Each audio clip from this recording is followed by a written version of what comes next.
Hello, we're Legends on Paper, an eclectic group of longtime gamers with a passion for Dungeons & Dragons. We're not voice actors, professional gamers, or paid performers. We're regular people, just like you, except that we'll probably make complete fools of ourselves along the way as we attempt to have fun and entertain. If you enjoyed tonight's production, please follow us on Twitter and subscribe to our channels on Twitch and YouTube. And most importantly, don't forget to tell all your friends. Thank you for joining us on this epic journey as Legends on Paper presents the greatest adventure.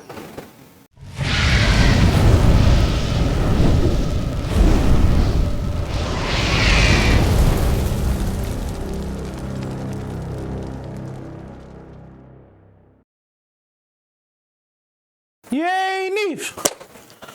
I don't know why I'm praying to you, but I have to thank someone, and the heavens above know Suna and Luna and whoever else don't do anything.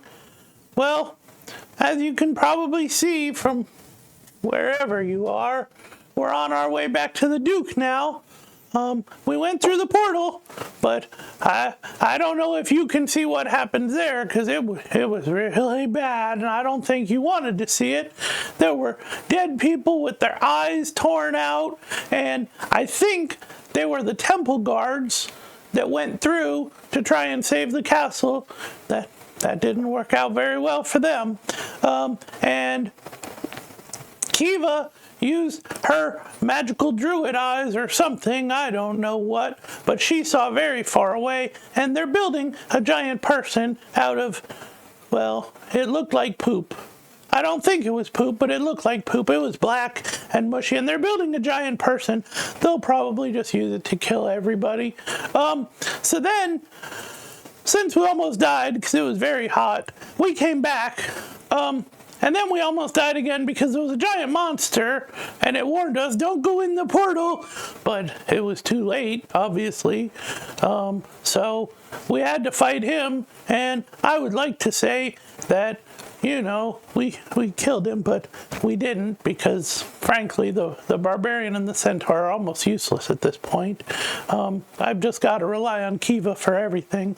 But we eventually ran away, and now we're on our way back to the Duke, and he's probably going to take back the rings, but I stole something. Don't tell anyone. Well, I guess you won't tell anyone, because you're probably not even real, being a goddess and all. And then I guess we're going to go get the Radiant Crown and live happily ever after.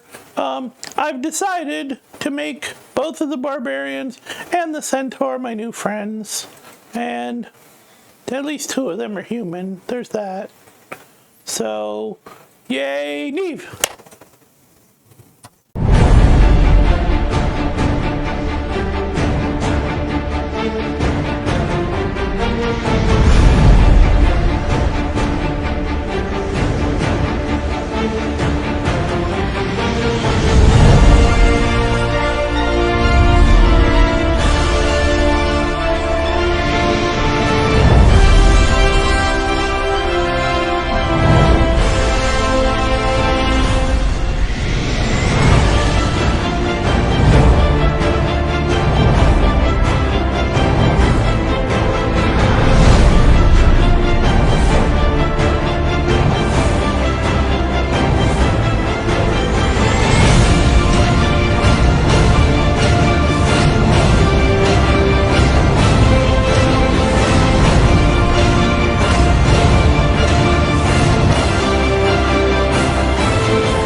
Hello everyone, welcome to Legends on Paper. Our heroes have exited the maw and have been received by a couple of temple knights that were left there by the Duke, anticipating that perhaps they might possibly return. Just in case. Maybe. Left there for 3 days. Anyway, it didn't take the group that long to find their way out of the maw. They pretty much exited pretty quickly. not too many hours after they first entered. But in any case, they did manage to survive the maw and are making their way back under the escort of 2 Temple Knights to the estate of Duke Banfield Eldorath, where presumably they hope to make a happy report. Or not so happy report based on events. So as we get started this evening, the Temple Knights lead you through the main great entryway through the estates. It's flanked by the pair of Temple Knights that are always there guarding the entryway, and then through the long hallway of eclectic, unusual trinkets and baubles that look like they've been collected from all over the world.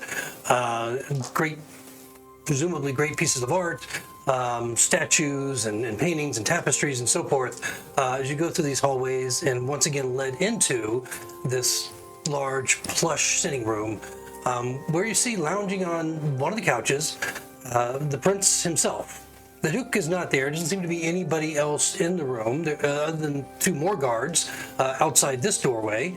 But as the doors are opened, your party is announced, and you watch as Prince Arthur Penjago Eldorath kind of hurriedly sits up on the couch as you enter. What would you like to do? Oh, sit down, dear. We're not here to see you. He looks a bit startled. I can't believe you returned so quickly, and that you returned at all, actually. Well, you told us to. Glad you have. Please, have a seat. All right. Bring refreshments. Hurry now. He tells one of the guards. The guard kind of rolls his eyes a little bit. Being a Temple Knight, not used to being perhaps ordered around like a servant, finds one of the servants inside the hallway, and before too long, you're brought an array of refreshments and drinks to cleanse your parched throat. And as you sit down, the prince, looking at each one of you, you can see the injuries still abound on much of your own flesh. He seems concerned. Is there anything I can do to help you right now before you tell me what's happened? Well, we should probably find your uncle. He's not here. Well, that's not very good. I mean, he's in the city, but he's not here in the estate. He might not be back till this evening. I'll be honest, we didn't expect you to come back at all. Let alone, so quickly. So you've been sitting here for 3 days for no reason? Well, it hasn't been 3 days. It's been just hours. Oh. We were pretty quick about it. Oh. In my head, it felt like 3 days. Felt like 2 weeks to me. The guards said they were going to wait 3 days, and they were there, so it must have been 3 days. No, it has to be less than 3 days. Oh, that doesn't make any sense. Time's very difficult. You have some bandages. Yes. A spot of healing would be nice. Call for the priest, please. I believe he's in the chapel.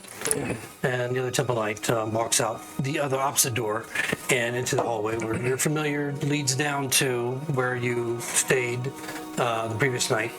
At this point, it's not very late in the day. Maybe mid-afternoon. As you left, I believe it was first thing in the morning, to enter the maw and delve into its dangers and mysteries, which now you're all too familiar with, and return shortly with the priest of Suna, but it's not the high priest whom you had met previously, but this one seems diligent at his job as he goes around and begins casting cure wounds on each one of you. So tell me, what has happened? What have you seen? What have you discovered? This is the prince talking. Well, I once discovered a cave. No. In the mall. Lots of dead Temple Knights. I was afraid of that. Well, they weren't quite dead anymore. But I'd say more of the problem was that they were the walking dead. Right. We passed a bunch of dead ones and then we went to hell and we found a bunch of alive dead ones. Yes, The that. portal's still open. And where does it lead? Where's my father gone to? Did you see him? Your father is in hell. We cannot confirm if he is still there, but that is definitely where he went. Are you telling me they opened a portal to the infernal planes? We're telling you that it's still open, and that it's being guarded by some giant, flabby, Oh, he's a No, monster. not even guarded. Well, yeah, guarded by a big with demon. a meat cleaver about the size of you. Oh, and he has Pretty a close. master. He says no one can approach the master's portal. Which side of the portal is the creature on? All Ours. sides. I think it would be the left, but only if you were looking at it from this side. If you were looking at it from this side, it would be the right. And if you were looking at it from right in Calls over front, one it of would the be Dead Knights. behind you. Come quickly. Oh, there were some fiends in the castle too. Fiends in the castle, Under the Temple of Sona. in the mall, the temple. Did you find the priests? We found parts of them. Oh, the spiky monster. Tell him about the spiky monster. Oh, and I pull out one of the spikes. He reaches Caught of a devil. He looks closely at this thing, Us. kind of not really handing it over, but kind of showing it to the priest. It's Does Can not I eyeball taste it? good. you ate. What? Well, Ignore her. weren't you the one that told me to taste it? He hands it back to you. Jerome, call up General Ned. Tell him we'll need the troops inside the city now. I want the mall surrounded. If anything comes out, I need to know about it. And make sure the priesthood is aware of it as well. We're going to need on our side for this. Oh, Kiva, Casters. tell him about the poop man. There's something more. Oh yeah. When we briefly looked on the other side of the portal, well, first of all, we do know what happened to those maidens of Suna that were with the party, and that's that they are now possessed by what looked like or reanimated by some kind of evil sulfurous glow. So they're not alive anymore. They're probably dead. They're unalive. That being And- said, Means it's A fate complicated. worse than death. Kansas? Is there anything retrievable? I'm not sure. Anyone retrievable? We didn't find. The only thing that we found alive in there was a leprechaun pretending to be a priestess. A A leprechaun? leprechaun. Why would a leprechaun be in the mall? They're bastards to the last of them. What do you doubt. expect? No doubt. Stepping foot inside the portal almost killed us, right? So we Oh. were there for seconds and we almost burned alive. It's very hot. Almost, yeah. How could my father have survived? Oh, he probably didn't. And in the center, not too far away from the portal, there was this. Hildy mentioned a giant glob of flesh. It was poop. On their side of the portal. Yeah, well, it was blackened and kind on their side of the portal. What were they making? Something not good. I think the question is, who were they making? Who? They were putting a creature together. Reconstructing. Do you hear this, Jerome? Make sure the general is aware of this. This ups the ante a bit. Are you writing this down, dear? Sir Jerome is memorizing everything. Don't you worry, and I will not forget. This is too impossible to ever forget. I think he should write it down. Any idea as to how soon this creature might be sorted? How much had they made, dear? Memory check. I have no idea. Roll a history. I know you had a really good perception to actually see it. I think you rolled the highest, and so you were the only one that got a really good view of it, I believe. What's your history? The -1, I think. Nothing plus nothing. So that's a sexy 10. Okay, so I got perfectly average. Yes. It was a blob. It looked fairly large. As you recall, it was around 30 feet in length, but it was on the ground, and it didn't have a real solid form to it yet. Very globular. So, and the creatures were like sacrificing themselves to make it grow. How far along it was, I mean, you got the vague impression of some, that it might be a bipedal creature, but beyond that, you're not quite sure. It's impossible to say how far along. It was pretty globular. A lot of the corpses and people and things that were vaguely people but not were kind of just running themselves into it and joining the blob and making the blob kind of like person. I've heard stories of the infernal plains and how hellish they are, of course, and the heat and the creatures that reside there. I can't imagine what you must have experienced in the moments that you were inside. It's Fire, amazing that mostly. you returned. Couple of stab wounds. Why aren't they pouring through the portal? They don't seem. At least said I would imagine they're probably waiting to build this thing to lead them. Perhaps that's the master. It doesn't make sense. Did you see any other creatures inside besides the fallen knights and this creature? a lot of fiends. There were a lot of fiends back there. Like the spiky one. Like the spiky one, they were kind of like leading all of the no longer alive people around. I see. Did they have bullwhips and they were quick? Get to work, you! Did they do that? Not quite. I mean, Oh. they were kind of just like leading them around like they were in charge, not like they were telling them what to do at gunpoint or. I would use a whip. Sometimes I want to use a whip on Howl.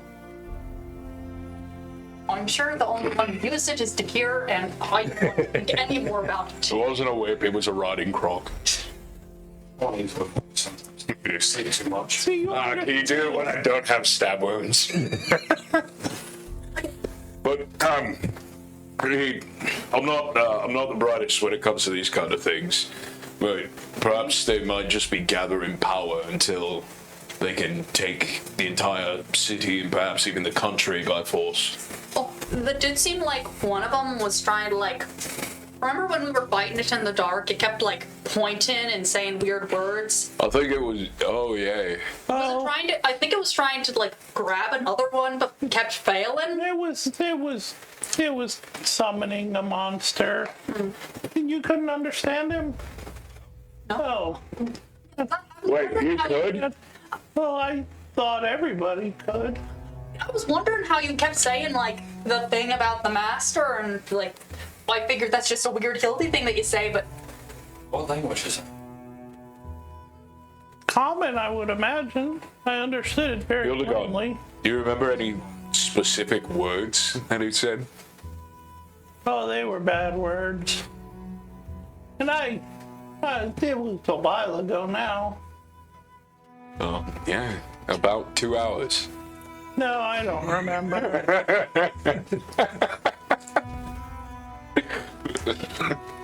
Going I know when he didn't summon his monster friend, he said, Pogmahon. Oh, that was... You should not say that, it's bad. What is the language of origin of Pogmahol? Well, today, of course.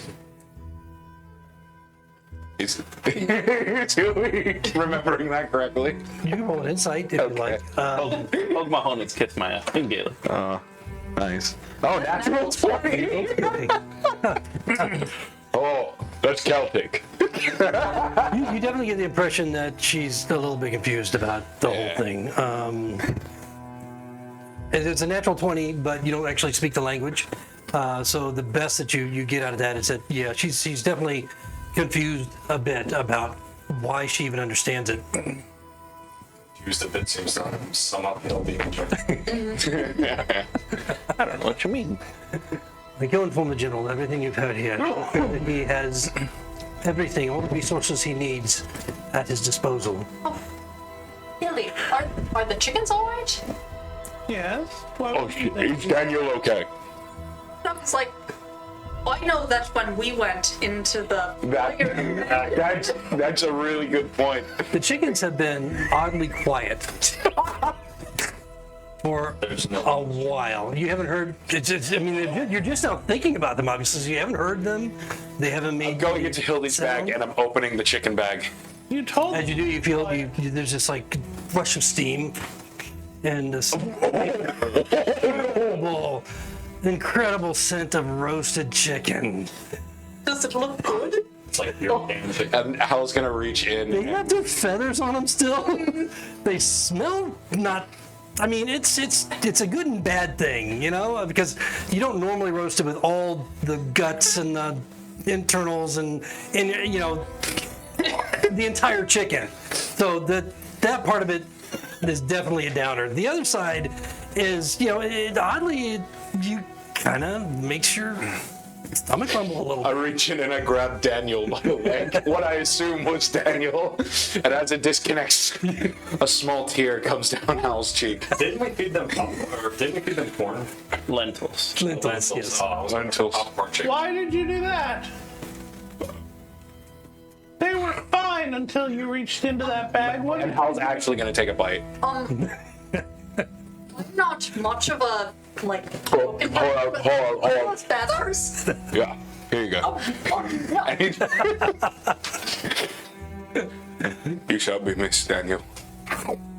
Tastes pretty good. Now he will always be a And it's periodically picking feathers out of its teeth.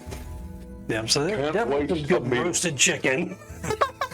Hildy will just hand Hal the bag. I was waiting for you guys to ask about those things after you came out of the portal. I was thinking about it when we made that save, and the blessing saved us. We had priorities, man. They were alive until you opened that bag. Schrodinger's chickens. Yeah? Some might say they were both alive. Yeah, they could have come out as undead chickens. Now that would have been something. Yo. I mean, It would be awesome if it came to undead after he had eaten it. That's true. Yes. some real chicken flesh. indigestion. Well, I couldn't tell you if I was. So the prince sends Sir Jerome off to inform the general of what the situation is in the city, and apparently it's very dire. He's very concerned about it. I'm not sure how much time we have, or if I can only imagine the situation must be urgent. Tell me, why did the Raven send you to me in the first place? What history do you have with her that brought you here? This precedes me. Oh, I literally just met her, like, today? Is it still today? It's 3 days ago. It's you stayed the night before, so it's the next day. It's tomorrow. In the afternoon. Tomorrow. Okay. Actually, I think Hildy got me over. I think she's the only one who knows. Good luck cracking that melon open. Taking that. You know, interesting horse fact, they can flee standing up, so. I'm crouched against the couch. Like the horse body's just sort of leaning up the side. I'm just. Oh, see, he's like half lying down because he's half horse. That makes perfect sense. Anyway, Hildegard. Yeah. The Raven, her father. I seem to fat remember. man? Yes. Yeah. The fat man. Yes, I've heard of the Fat Man. I've met him, of course, but I understand he's very powerful and very influential throughout the southern and western kingdoms. I also understand that the Raven, or Rescalin is her name, is his daughter. I just don't understand how you fit into this. Are you just simply hired swords? We're merely pawns in rich men's games. I don't know what that means. I mean, we Spoken like a don't. rich man. We don't know either. I am very, well, anyway. Low-key flex. The fat man hired my friends and I to do a job, and then we did a job, but they all died. So then I got new friends.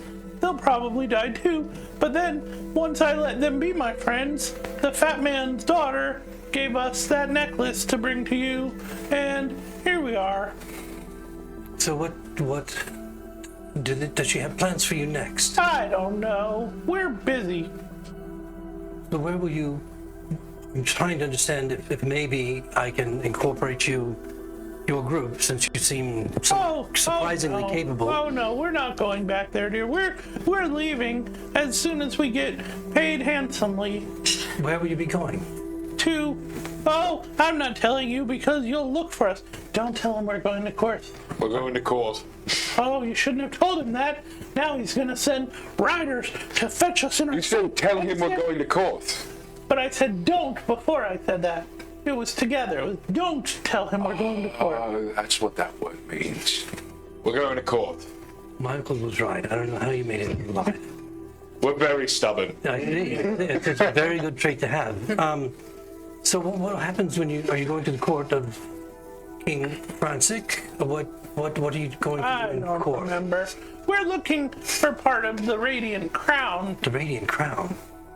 We're really just filling our hole, aren't we? What is the Radiant Crown? I frankly don't know either. At least the creepy uncle. So the king who never was, after he destroyed Remy, before they smashed a rock down on his ghostly head, he talked to me, I remember that. and he said, I wasn't there. I don't remember what he said, something about, we didn't need to get his blood, and that we should look for the Radiant Crown. And then they what dropped he a meant. rock on his head. That's what he meant. You were the ones. I heard about the tragic events in Remy. The king that never was. The blood that... The fool's quest. Oh, yes, all that. Wait, Well, what sounds like are we the fools, or are we the quest? For this one, I think you're the fool. I was the cavalry. Maybe you were the fool who came to get me on my quest. And then Alright, we got chicken. them. Because his dog got eaten. You're still run down your You want- face. yeah. You want a leg? Why Did you do you realize that- season it up with your that, tears? Perhaps I'm not the one to tell you this.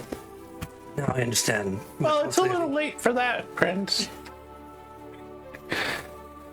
Tell us, tell us, tell us. You went after the blood of the king that never was. That always works. And somehow Lord Dormont was released from his tomb. Well, His yeah. Shimstein came upon Remy with a horde of undead, destroyed the city, killed many civilians. that happened. I understand some of those that were sent to on the original quest also died. That happened too. It's relatively recent news to me, though, and I think I understand what he was saying then, when the king that never was might have been closer than you thought.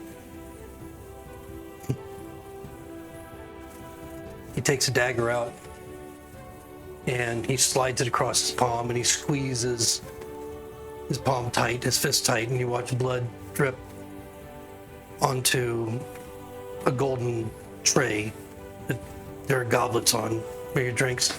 There, I'm not drinking that. there's blood of the king that never was.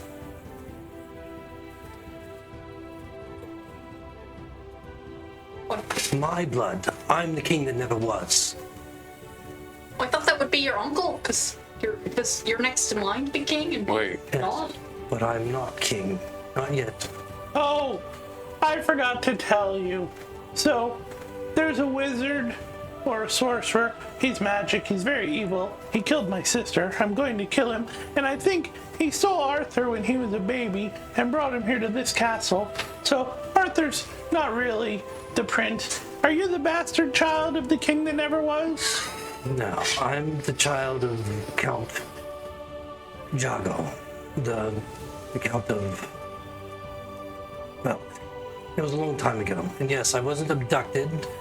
I was taken because my father killed my mother, and then he died in battle after being possessed by a demon. In any case, he was at one time the Count of Cambria, here in Lyons, far to the north. And, Wait. If you tell us all of this, are you going to have to kill us so we don't spread rumors? No, it's fairly common knowledge. Okay. So, I was raised by Queen Penelope and King Eldorath as their child, and I am in fact the next in line for the throne, and I rue the day that I have to take it, which may be closer than I thought. In any case, I understand that there was more of a test to your mettle and your capabilities, and it seems like you passed, but also failed in a spectacular way. Well, I brought the blood back, You did, and it qualifies. I'll give you that. so then I didn't fail at all. My dead friends did. But in Yeah. any case, that's No, just stop it, yes. so now you're after the Radiant Crown. That I can assure you I don't have any part of or know anything about. So I wish you the best in that endeavor. You're welcome to rest here tonight, of course, and all will be provided for you, all manner of comfort, food, and by this time the priest has gotten along around each one of you and healed you fully. You still have some exhaustion that you're dealing with from the whole events, events leading up to now, but that, of course, can be remedied with sleep. You can have your same room back, or I can prepare you separate rooms if you like this time. We'll take those separate. Yeah. I don't care. You But, don't want to talk all night? Oh, Probably will anyway. By now there are a couple of footmen in the sitting chamber, and he directs them to prepare your chambers. Yeah, but it's cutting your palm open, and that was just a demonstrative. I was just showing you that the blood of the king that never was closer than you ever thought. you probably could have told us that without cutting yourself. Now you're gonna hurt whenever you grab things. No. He just holds out his hand. The priest walks over. You watch it heal quickly. Anything else I can do for you? No, good, thank you. The priest goes on his way. You brought sad tidings and sad news. I don't know what to make of it exactly. I still hold hope that my father is alive, considering the powerful folk that he went into this portal with. Maybe they were able to keep him. If you didn't see my father on the other side of that portal, then maybe he's out there looking for my mother. Still, He, is he immune to fire? Is he fireproof? I don't know. Wow. I'm going to assure you he's of flesh and bone, but those that he has with him perhaps might be able to, protect them all, at least for a time. I did remember It's good to be hopeful. getting that spear. I'm sorry. Just asking the 20-year-old who just lost both of his parents effectively, hey, is your dad flame retardant? Fireproof. Because if he isn't, he's going to have a rough time. Yeah, and you guys know better than anyone. So do you have any questions for him at this point? What is your uncle doing right now? I don't know exactly. I know that he had pressing business in the city. He didn't feel any urgency to wait around, of course, as quite frankly, we didn't expect you to come back, at least not so soon. I would like, considering everything you've been through and what information you provided, which is immeasurably crucial to potentially the defense of our city and our kingdom, perhaps, the rings that we gave you, you may keep. As my thanks. And of course, the reward that we offered will be waiting. Where's Merlin? I would like to know that as well. He was summoned before my father went into the portal, but he is elusive. I've not seen him. I've only seen him one time since he brought me here 25 years ago when I was infant then. Since that time, I've only seen him once. And I don't know how to answer that. Well, all right then. My uncle may have a better answer for you, but I know he's quite cross with Marilyn right now because he wasn't there when my father went through the portal. So I suppose there's that. But perhaps in the morning, if you like, you can speak to Duke Banfield further. Maybe he has better answers than I do.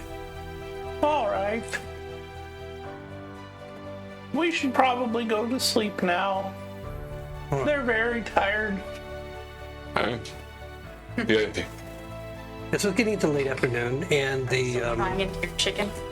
I finished Daniel. the footmen take you to your individual rooms, and they provide you with whatever food and drink that you require for the evening, and then you're each left alone. Before they just ask, is anyone that can imagine things? Are you asking the prince? Whoever is escorting me. Oh, the one of the footmen. He seems unaware of that sort of thing. Anyone that practices. Well, there are those around. I could. I'll see what I can find. I'll make some inquiries and see what I can find out for you. Okay. So, anything that you guys want to do during the night? At the beginning of the night, I'm going to give the spikes to Dakir. If I can't fix it, maybe you can make a new one out of this. Might be helpful. Hold on to it just in case, but they're important to me as well. It's Right. I appreciate it. Thank you.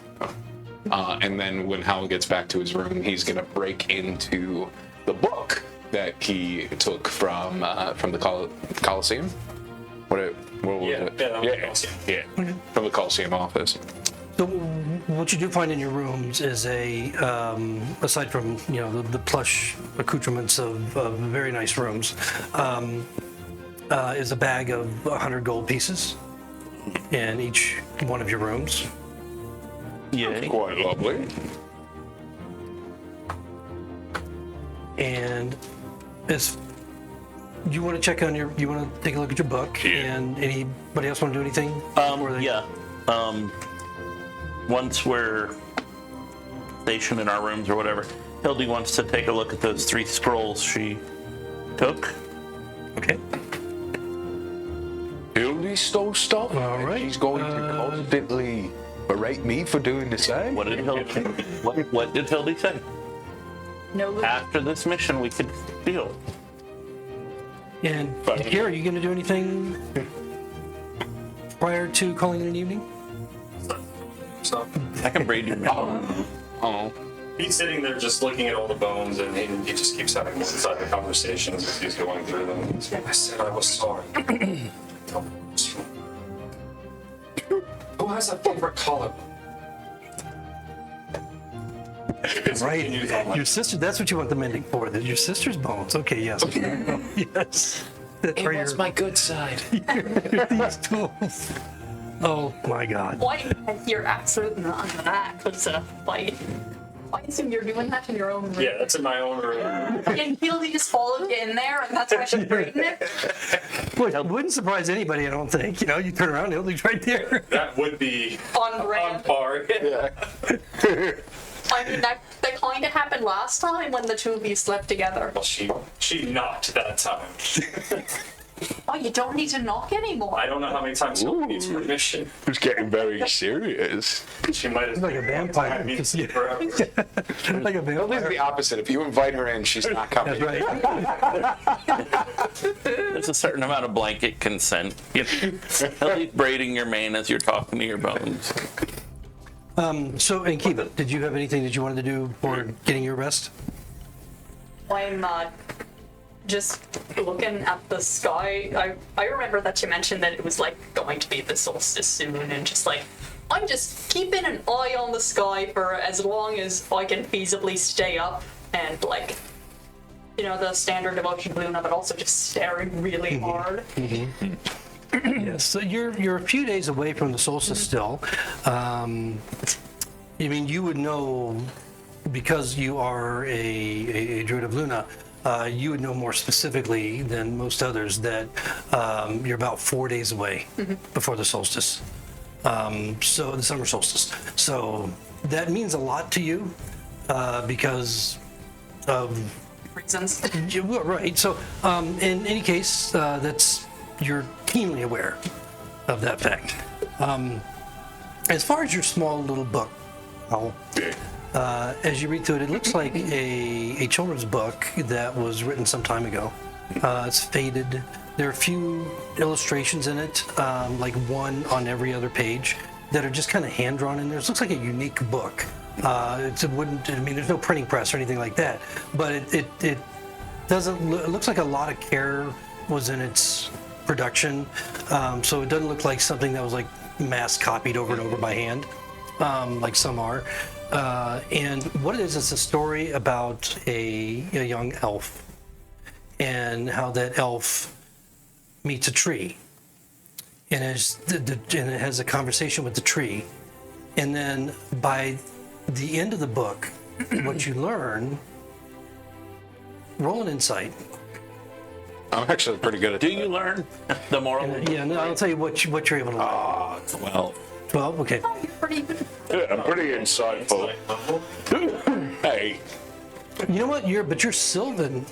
No, you're not. You're not Sylvan. You're Sylvan. You're not Sylvan. So no advantage on this. Sorry, no advantage for you.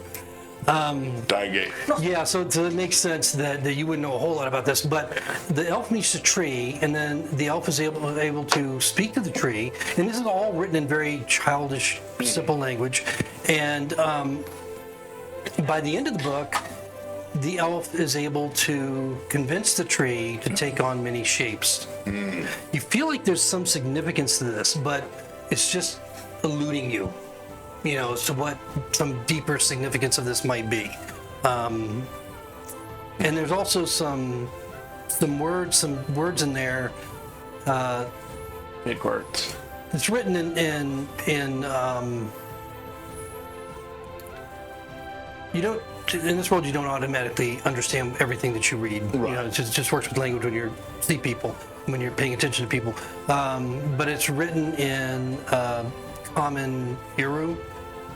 And so this would be, which may or may not surprise you, which is a little bit different, although it's distinct but similar to the primary language of Lioness. it's like the Harry Potter that was released in the U.S. versus the UK. I have no fucking idea. Different words. But I'll take your word for it. Like, Different dialect. Yeah. Yeah. But it's close enough that you're able to I can follow. pick up the dialect Yeah. a little bit, in a sense. Germanic language from the north and Germanic language from the south. Technically, they're the same language, and you can sort of understand each other. Right. Yeah, Beowulf. I'd say that's pretty Translated close. Beowulf. So you get the idea that there's there's more to this book, but you know, that's what you're able to The get. deeper meanings are eluding me at the time being. Oh, I could ask some elf people. Hildy, as you go through the scrolls, opening them each one of them one at a time, you're looking at them. You'll have to tell me how your character feels about this, but you're recognizing arcane symbols. You're recognizing these symbols form an arcane language that you understand that would allow you to come together to cast, that form a spell that you could cast from these scrolls. And you're able to identify the type of magic that they would release. One of them is inflict wounds. And then, That on Howl. Hey, let me see that, I'm gonna get the exact. That it won't be true. still not nice. Okay. Another one is called ritual. which this one you have difficulty really following. Okay. It seems like this particular scroll is well beyond your knowledge base of this newly emerging knowledge base that you have. The first one that I gave you, inflict wounds, is fairly simple. The ritual is not simple at all. You're not sure that you can successfully pull that one off. And then the other one is Wall of Thorns. And this you also feel like it may be beyond your capabilities right now. Understood. But you can understand it more clearly than the ritual one. Gotcha. So that's what those were. I'll put those away and get some rest, I reckon. Once his mane is all braided nice and pretty, I'll pat him on his head and go back to my room. Go back to my room to go to sleep. Wait, dear, let me do the tail next. No, he needs the tail so he can swap flies. That's true. Sorry, centaur facts. Just give them the little tiny braids. How did everyone get in my room? You leave the door open. We got separate rooms for a reason. Okay. But we're kind of attached now. We got The doors were just kind of open. We could hear you. talking to Bones, reading his own storybook, checking out scrolls, and staring out the window longingly. All right. At the moon. I think we're set for the night. Yep. We are each the protagonist. So each one of you have windows that overlook the city, and they're fairly thick. You know, you can tell that they're designed to keep a lot of the noise out from the streets and so forth. Although when you look out, you know, you can see that you're high enough above the main part of the city that, you know, you probably wouldn't hear a whole lot of it anyway. The Duke's, as you recall, the Duke's estate is elevated right up next to the Maw, the main castle, which is the palace of the royals. And even despite the thickness of glass and walls and all that, during the night you hear the constant clatter of movement. And just peering out into the city, you can see that there are hundreds and hundreds of armor-clad men and women, warriors, in the garb of the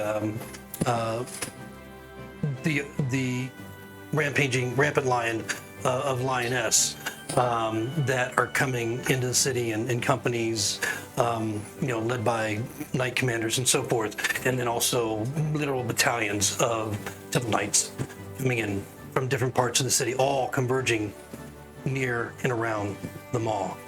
And you get the distinct impression just by their movements that they're surrounding it. You see priests with them. You see, they're carrying lanterns and torches and so forth. This is a big deal, apparently, as hundreds and hundreds begin to overnight begin to converge and set up, various lines of defense Big to have around the something is a castle. big deal. Yeah, full mobilization. Despite that, you do manage to get a complete rest. And by the time the first rays of sunlight come into your room, you've all completed a long rest for the evening, and you have no longer have exhaustion. Yeah. Say about able to use tools fixed. No, you were not bothered during the night. The servant didn't come back in. However, at any point in the morning that you open the door, you see a servant standing right there, across the hall, expectantly. And so each one of you have a person standing outside the hall at your beck and call. Whereas before, you had to pull the cord. Right now, you have somebody standing there. Or whatever. And the fellow that you had spoken to before is standing there, waiting as you open the door in the morning. And he's able to tell you that he does know someone that can help to fix things. Well, you just asked me to find out where, could find someone that could do it. I did find out someone could do it. You want me to go find out if they can come here? Or you want me to take them to you? Take you to him? Let me find out what my party's doing and then All right, I'll be right here. I'm not going anywhere. Oh, do you want anything to eat? You hungry? You want breakfast? And break the fast? Fucking a salad. That's what's the He's got this quizzical look on his face. Fucking vegans, man. As a servant, he probably wouldn't say that. But... A vegan breakfast. Tofu and Satan. So any of you that want food, it's brought to you in the morning. What would you like to do? Nothing. Hildy will invite her person in. If you're gonna sit there and wait for me, you might as well come on. All right. I'm not really supposed to come in unless you need something. I need company, dear. You need a priest? I can get you a priest. No.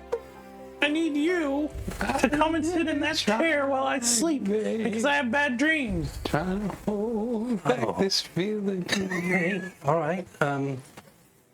But if Just under the slight underscoring. I can change that to having you sing for me all night if you don't want to sit. well, no, it's just that they come looking for me and I'm not in the hallway. What do I tell them? Well, I mean, what do they? They'll think I've left. Yeah.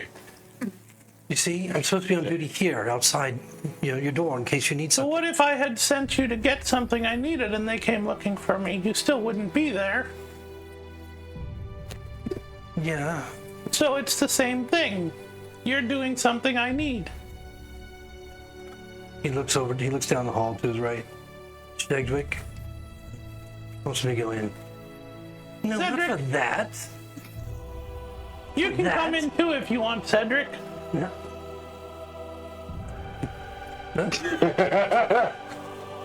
He just kind of meekly walks in and slinks over, close to the wall as he can until he gets to the chair and just kind of slides in. Do you know any good jokes? Yeah, I do. Okay, you can tell jokes while I sleep. I just know one. All right. Horse walked into the bar. Did it hurt him? What? Did it hurt him? No. You said he walked into a bar. You didn't know. You want me to sing something then? Yes, please. And he begins to sing, like, in this warbly, Hildy goes to sleep. uncertain voice. The next morning, you just find him just drool, in his chair. At some point, Hildy started telling jokes in her sleep. So what would you like to do this new fine morning? I'll go bang on all their doors to wake them up. Okay.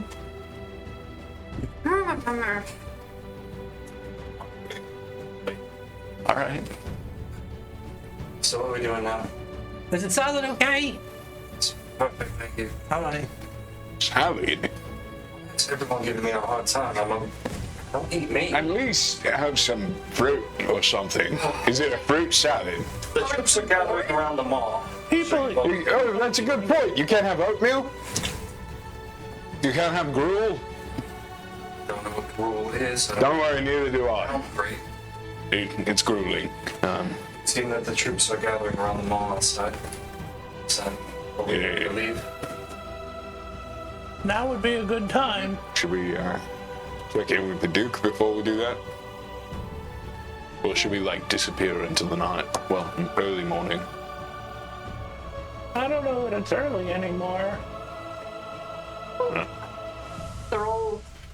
Everyone seems to be really focused on the whole portal to hell and the castle thing, so I feel like the port will be pretty empty. Well, all right.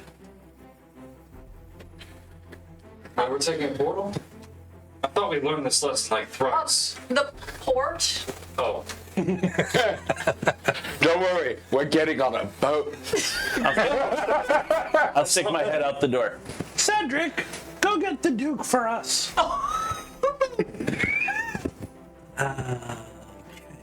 Would you like to just come down to Sitting room. I don't think the Duke's here.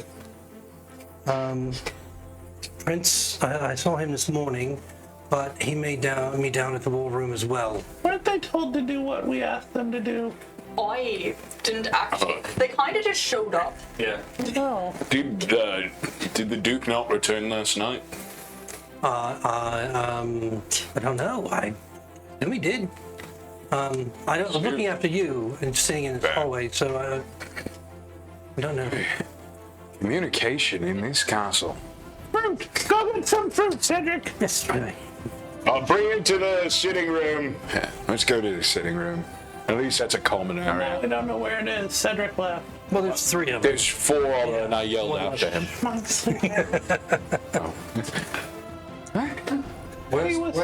was tired. In the city. I wonder why. Give me an address. All right, just go down to Hollow Street, and in Hollow Street it'll be the cobbler on Hollow Street. I know it sounds strange, cobbler, but yes, the cobbler. Oh, you're getting some new booties? His name is Wendell. Wendell, and be nice. If you're not nice, he'll give you the boot. I get it. Yeah. That's clever. Thank you, Mr. But you weren't Fine. for them. These are booties, not boots. Sorry.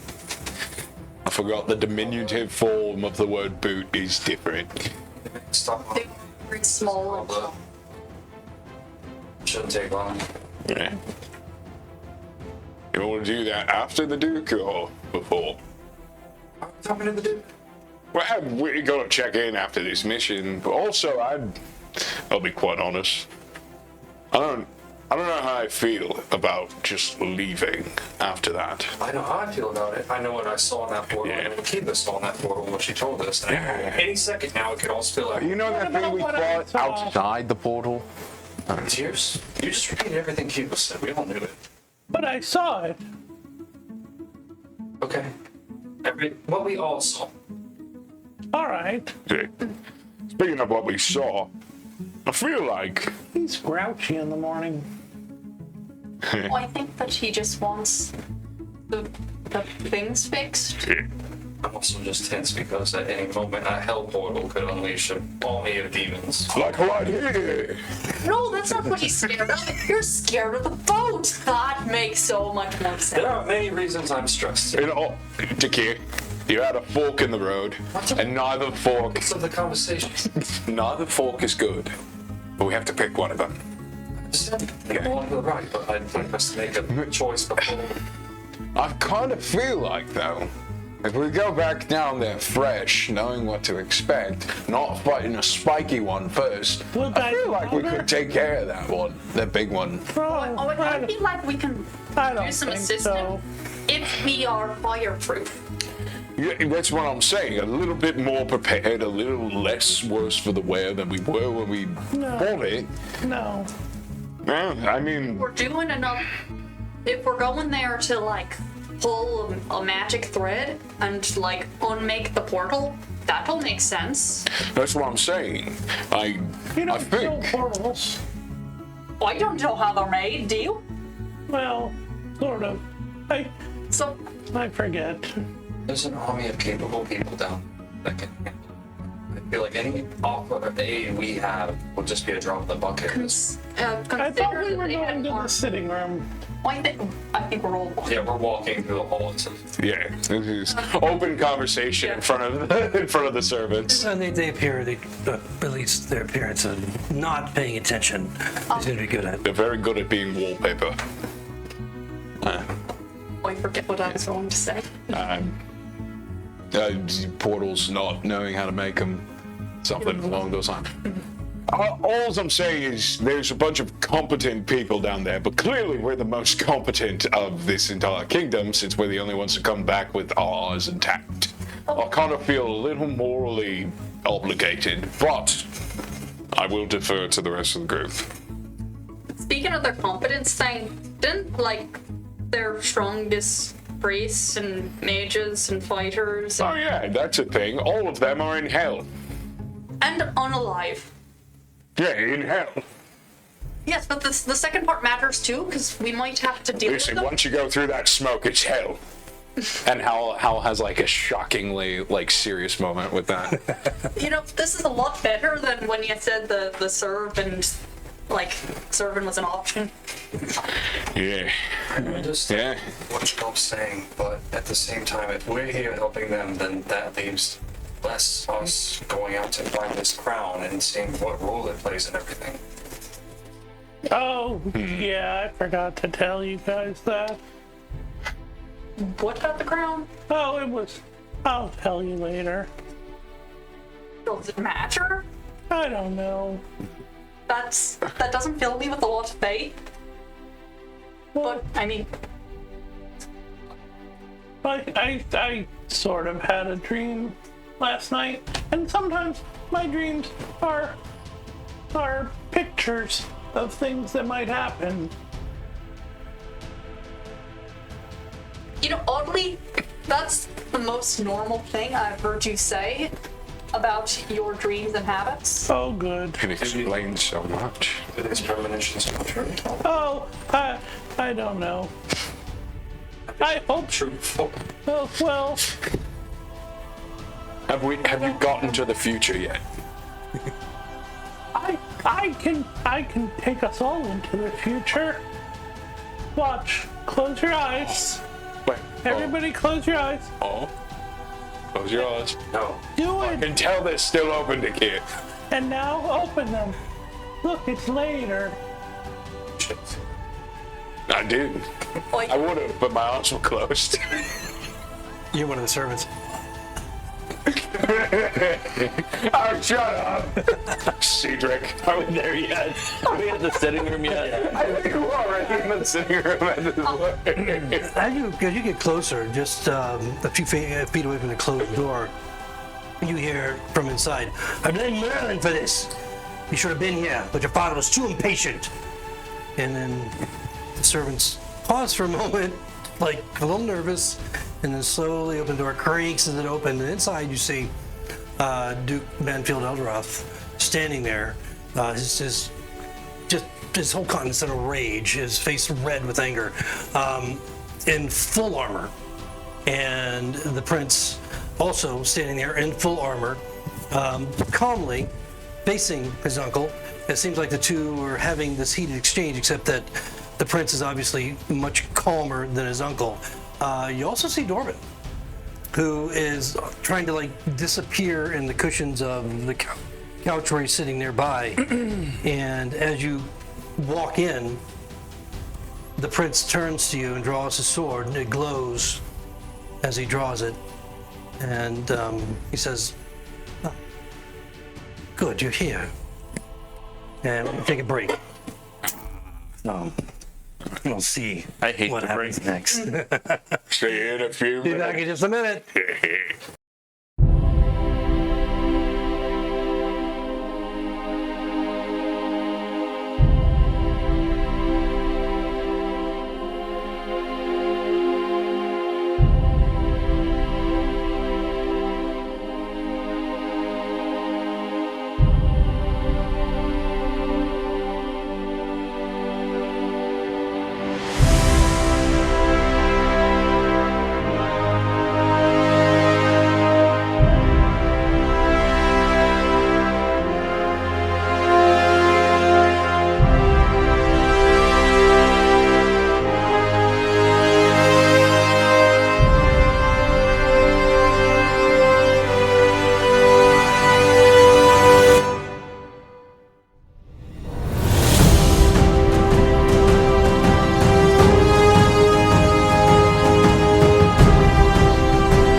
back, folks. We are here Hello. with our heroes as they have entered the sitting room to find a very heated Duke Banfield Eldorath in conversation with the prince and Dorban trying to become invisible in the sitting room, staying out of the whole thing that's going on, whatever it is that you've walked in on. So, as you enter, the prince pulling his sword, you see it glow, the blade glowing brightly as he does so. We've been waiting for you. He seems a little bit more intense. Are you going to knight us or kill us? Come forward. Oh, either way, that would be the next words. Howell just walks up. The Duke just kind of stands back. He seems to be calming a little bit, just passively watching this whole thing.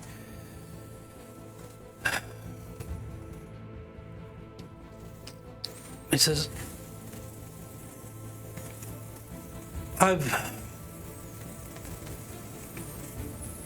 friends here have done the kingdom a service. He's talking to the prince. So I'll agree to this. But we don't really know them.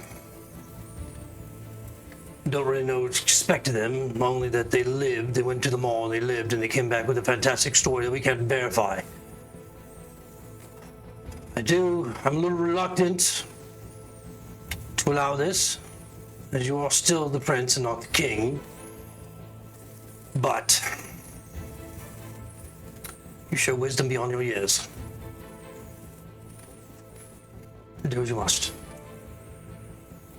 The prince seems a little bit annoyed and kind of half listening to his uncle as he beckons you forward. All of you kneel, please.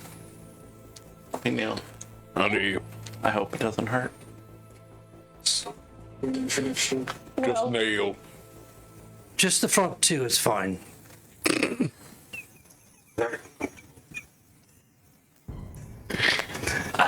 He lifts his sword. That's harder than it could have been the other way. It's extreme. If you don't mind, I'd like to get through this. He's holding his sword.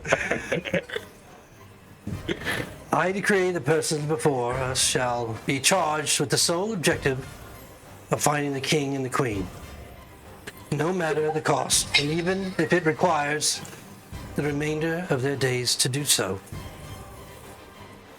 And over each one of you, he waves the sword, placing it on your shoulder, over your forehead, and on the other shoulder, and then back to himself, and then repeating to each one of you as he goes along. And then as he steps back, That's the thing that this is the path that I dub thee royal questers by my divine right of the kingdom, and that no official of the kingdom will deny you aid or shelter when you show them the ring that I gave you earlier, that gives you protection, that has the emblem of my family, the crest, seal of my divine right upon it.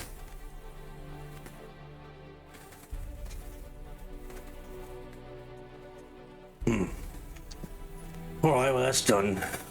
The Duke just kind of leans back. I understand you're going to find the Radiant's crown.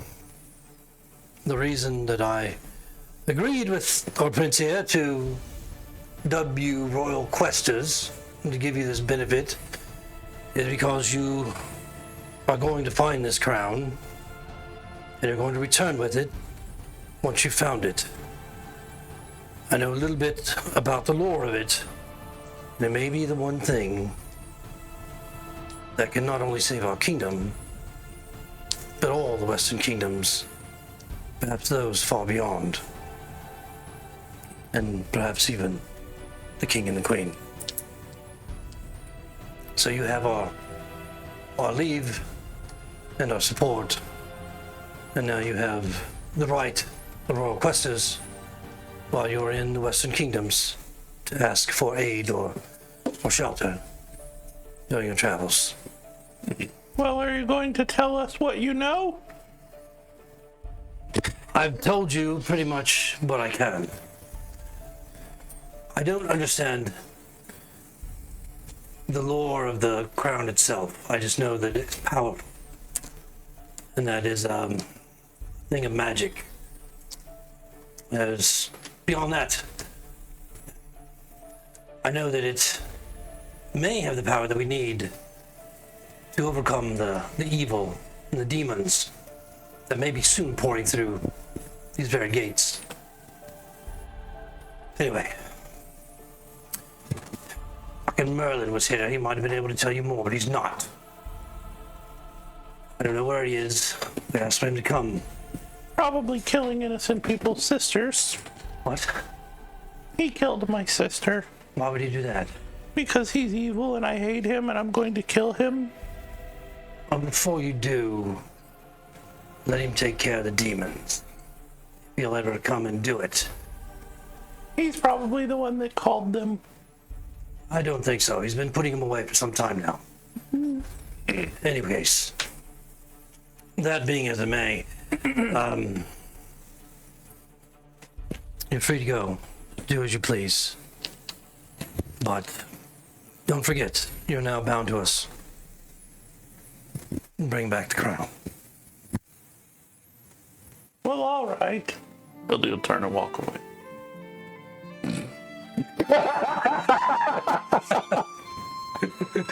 The Duke and the Prince, they exit, and you hear them chatting about going to the war room to deal with the defenses. Dorben is sitting there. He finally pipes up. So that's a story. I heard you were back. I didn't expect all this. I'm glad you're back. They kept telling me you weren't coming back and not even bother with it. But you're here, and you had asked about passage on a ship to Courth, I believe. It needed to be a big ship.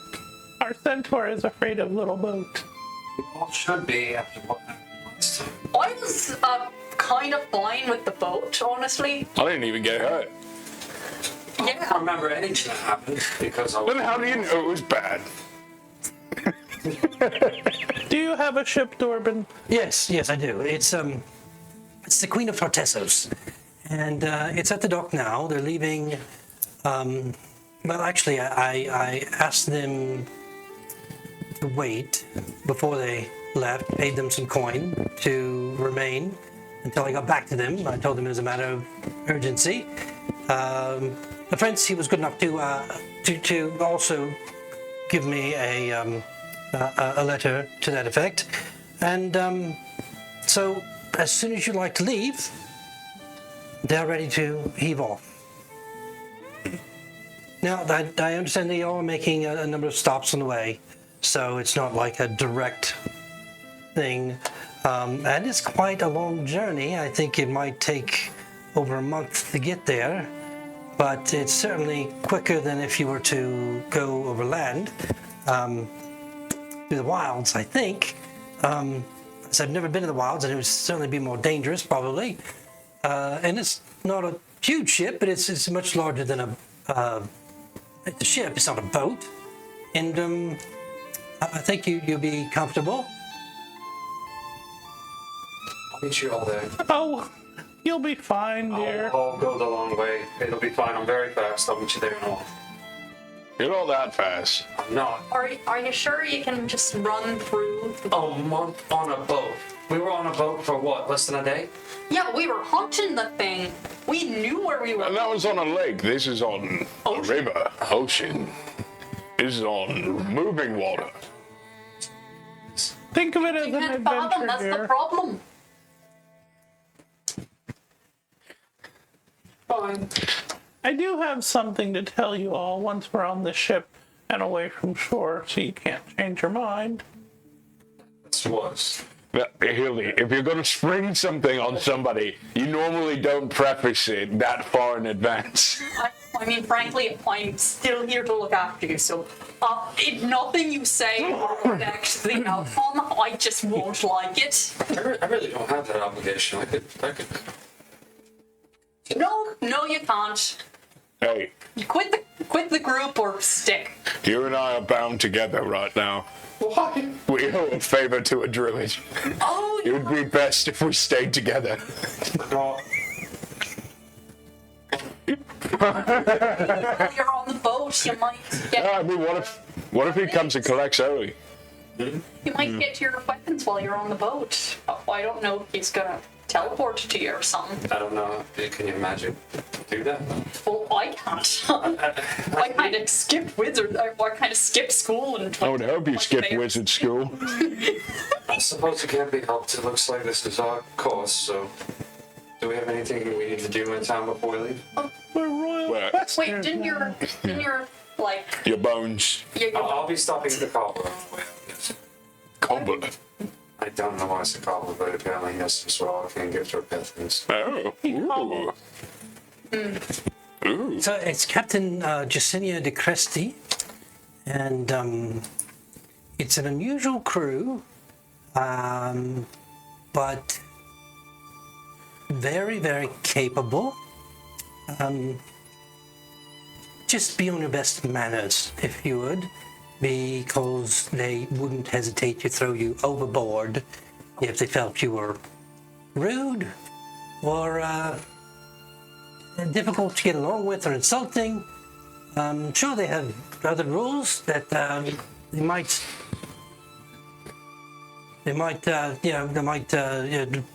prompt them to do such a thing as well. So just be on your best behavior. That's all I'm saying. As he's saying that, Kiva and Howl are both looking at Hildegard. Oh, I was looking at you. Oh, Kiva's looking at me. I'm looking at Hildegard. Look at it all. I went on a longboat ride once. The Demeter. That The Demeter. was all you could eat. I Demeter. heard it was all they could eat. The great ship Demeter. Sailing across the sea with 30 boxes of dirt and I did bring some boxes along. I don't really remember what was in them. I hear they're being snatched up by something in the sky. oh no, this boat arrived on the shores of England. And I'll meet you all at the end of town. Maybe the cobbler. I'll go with you. It's part of our royal quest. Sounds good. Was Lyon really murdered? Yes. By Merlin and some demons. Or maybe not. It may have been just a chaotic storm of magic. I don't remember. It was a long time ago. Pre or post breaking? I don't know what you're talking about. All right. So what's the plan? We're going to the cobbler. Okay, everybody's gonna go to the cobbler? Okay. And as we pass the footman, Hildy goes, I'm a royal quester. Oh, hey, that's great. Wow. I can't say that anybody can roll questions anymore. Oh, please, Hey. madam. He's not wrong. He's not wrong. I said that out loud. It's all right. It's all right. Norman escorts you out, walks with you out of the Duke's estate. And as you walk down into the city, you get to a point that there's a road leading off to the arena. And then the hollow road leads off down to the south. He's able to give you directions. And he just kind of stops, and I guess this will be it again, friends, for a while. I wish you the best of luck on your travels. Hopefully better luck than what you had last time. And I hope that you all return together this time, unlike the previous group. And that the city is back to normal. And that these dark times have passed. well, it was nice to meet you. Do you happen to know of, just on the way out, do you know like a place that would sell weird weapons? Just odd weapons? Weird weapons, eh? Exotic. That's a word. That's a fancy fancier word. I do know a smith that I always recommend that creates different types of weapons. He also has some for sale. He specializes in weapons from all over the world. That's why I like him so much. And he's not far off of Hollow Street on Leafbriar, and there you will find the smithy. His name is Tolbert, and tell him I sent you and he'll give you a discount. Ooh. I want to go there. Let these two go get the There's cobbler. a ship waiting on us. That's why we're. Yeah, we're gonna do errands at the same We time. should just go as fast as we can and not go shopping. Why? Hildegard, how many good berries did you eat this morning? She didn't have any. No, because we had breakfast. Do you want to keep eating good berries, or do you want to eat other stuff for breakfast? Like gnomes? Gnomes could be included in the list. Probably not here, but yes, potentially. I'm going to the cobbler. I Okay. suggest you guys hurry up. Okay, so you two are going to the cobbler, South entrance. and you two are going to the. We're going to the smithy? smithy. Okay, all right. So the cobbler is exactly what you'd expect it to be. He makes shoes of various types of boots and that sort of thing. Not completely surprised when a centaur walks in, and immediately looking at what you're wearing now seems a little bit kind of quizzical look on his face as he looks at the leather wrap. There's burnt bits on all the gilding of the leather that I've tried to scrape off. It looks a lot more scuffed than when it started. And he kind of chuckles at that. What are you looking for? So you can repair some for me. Some shoes, boots, those things on your feet. I could probably clean those up a bit. Those things look like they've been through hell. Reserve bone. You want to make a shoe out of it? No, I just need it repaired. Oh, Well, you can repair yeah. Let me see it. So my Takes it. You see him unwrap this like felt sheet cloth and on the countertop, and he places it there. And he picks up both sides and brings them together slowly, and then stops and looks up at you. Oh, it'll be a gold. That's fine. Do I get a Quester of the Realm discount? I would say no. He said no officials. He didn't think shopkeeper. he just- Greedy. Just waves his hand over it, and you watch as the bone begins to stitch itself together and become one piece again. He takes it and he kind of goes ding, ding, ding, ding, ding. Taps it real hard. Ding, ding, ding, ding. Okay. Yeah, it's fine. It's fine. Yeah, it doesn't take. The disregard. All right, well, That's true. so happy questing. Whatever you're doing. I'll take out a gold piece. No, but greedy. Oh, you're decent. Thank you. What are you spending your gold on? Weapons. You're not, though. I found them. I've already spent like 300 gold on a weapon. I just don't have the weapon yet. Anything else at the cobbler? Did you need to find anything going on? No, I'm just following you around. It's comforting. nothing for me. Okay. Some So the people smithy, would think otherwise. It's kind of like your typical smithy at first as you walk in. You can hear that there's the tink, tink, tink of metal being hammered in the back courtyard with the, we'll call it retail front. And there's a couple of younger men that seem to be manning the counter, and you see it on the walls, all sorts and shapes of weapons of different types. They look very exotic. From the curved swords of different thicknesses and widths to daggers and strange looking flails and maces and all kinds of things that you have a pretty good idea as to how they would be used if how would anyway, to do their worst. But in ways that, in shapes that seem unusual to you perhaps. What are you looking for? I know you said that I needed a weapon. Yeah? I don't Oh, carry in weapons. yeah. I go up to the smithy. Pardon, do you happen to have any claw-based weapons? It's like ting, ting.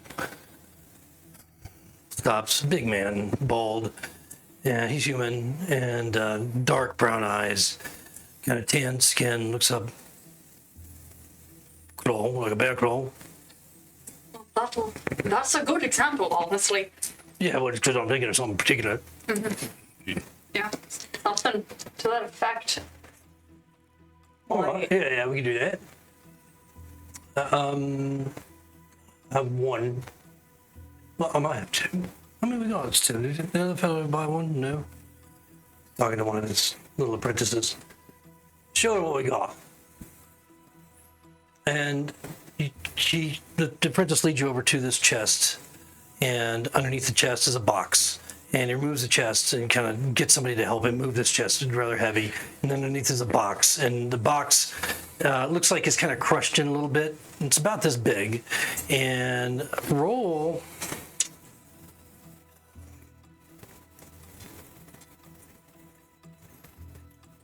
I think I want to say.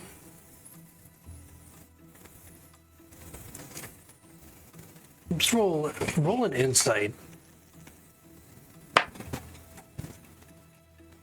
That is 22. Good.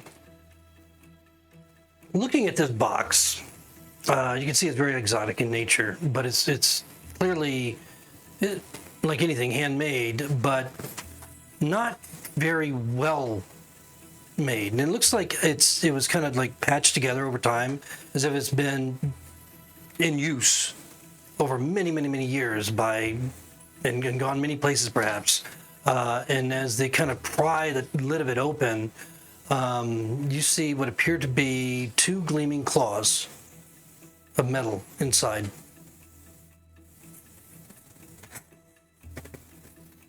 Ooh.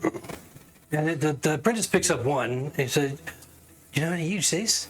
You place your hand inside, and and then you grab the strap, and you can, if you push, you hold tightly, and then the claws extend outward.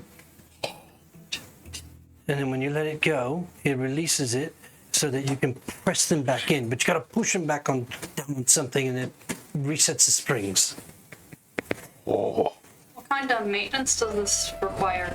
A bit of oil, clean the blood off. Howell is incredibly jealous right now. And you can see it's not his metal, but it's leather, so that it fully, then you can strap it, tighten up around your hands if you like. They're not cheap though. He wants 200 gold for him. Do you remember the guy's name from the early? Oh, Dorban. Dorban? We have been sent by Dorban. He recommended your services quite highly. I'll go tell him. He goes back to the smith, who's back beating out some armor. You see him just talking back, nodding his head. And the boy comes back. 150. Fair. More fair. Question, who's his name? Talbot? Oh. Albert. Talbot, sorry. I'm quite bad with names. I used to only know 3 names, and now I know at least 6. Question, and he pulls out the great axe.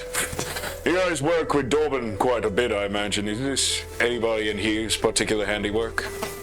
And I'll hold out the great axe that I took from the armory.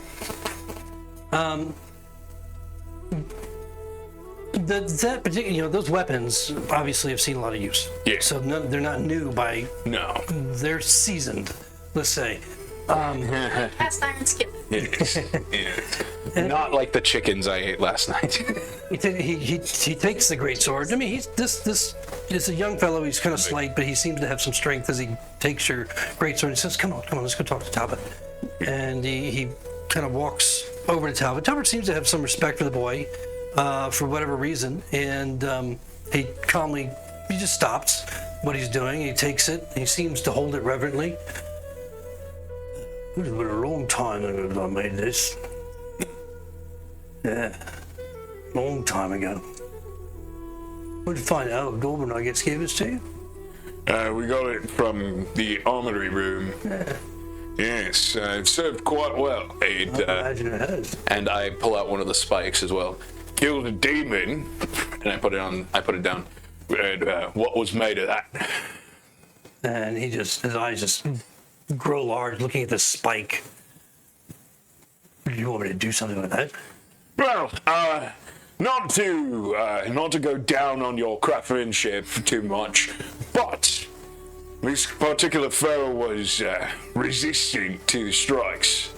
And I was wondering if having the source material of the armor of the creature, I wonder if you could do something to make it a little more oomphy if we should run into one of those again.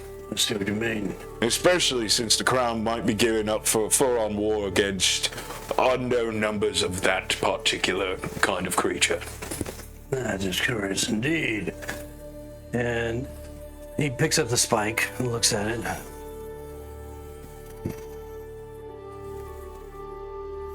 I'd have to have someone with the means of enchantment see what they could do with it. You want to leave it with me for a few days? Oh, absolutely. And I'll do you one better. And he pulls out 2 more of the 5 that he has.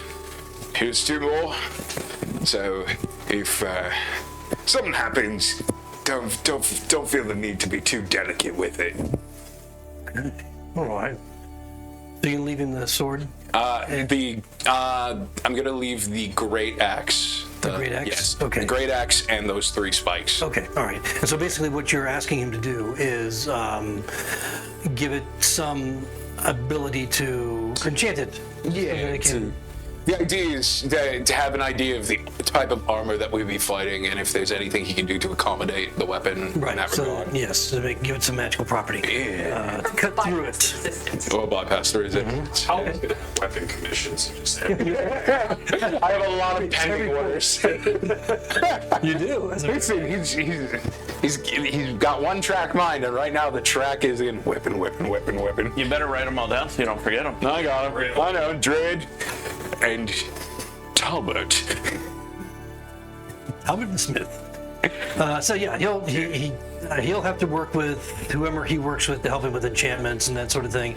Obviously, this is something that's going to take some time because spiky demon spikes are not something that most people have seen, and just working through that whole thing is going to take some time. But frankly, he makes some good money off of that selling to the army. Maybe. R&D is very important. And he doesn't ask for any money. He doesn't ask for any kind Yeah. of deposit or anything, considering you're leaving the spikes with him. You know Dorman, and it seems like you're creating a rapport with the fellow. Anything else at the smithy? I think that about does it. Have you paid for your equipment? Nice. Are you buying them then? I am. Okay. Yeah. I have trained most of the weapons here. You're not the only one with the training for it. Yeah. Well, Njord taught me, and I don't really want to spoil the memories I have of that, but claws are something I've fought with longer than anything else. Yeah. This I could use. Excellent. And if you can't turn into a bear, you're at least that much less useless. I apologize for that particular use of word, but I could not think of a synonym. I don't appreciate the tone, frankly. And it's all meant in good spirit, and he gives her like a little too hard pat on the back. Go with the hitch, turn around, give you a look. Oh, So sorry. So these claws are designed to allow your hands to be useful. So you can wear them and still, use your hands to pick things up and grab things. And the claws are retractable, so that they just have to be pushed in after you, hold them. I got Wolverine claws. That's not what I was expecting, but I'm totally cool with Okay. that. So this is what they had. Yeah. So for what it's worth, and as far as the statistics, if you're using 2 of them, it's obviously you're going to not be proficient unless you have dual wield fighting style or something of that nature, dual wielding or two weapon fighting. Otherwise, you're just not going to have the proficiency on your offhand, and then you'll be proficient as you would in a simple weapon on your main hand. Damage for each of them is 1d6. Yep. And your normal, attack bonuses would apply. Is it finesse? Is it finesse? Yes. So actually, they're simple. So. I mean, it could be both. That's what. Yeah. I mean, I would say that. Does that work with your? Strength works better, frankly, but. Barbarian. Yeah, it's not really. I mean, Barbarian. I'm not going to say it's finesse. I'm just going to say it's simple. Yeah. So we'll go with that. If I ever need to borrow them, that's fine. Oh, I'll give you one Wolverine. I thought I had seen them in the player's handbook, and I'm going to have to go back and take a look and see if they're in there somewhere. But I Do the monks have something weird like that? Oh, is this like a third party equipment? Yeah. Yeah, that's. Don't the monks have something similar?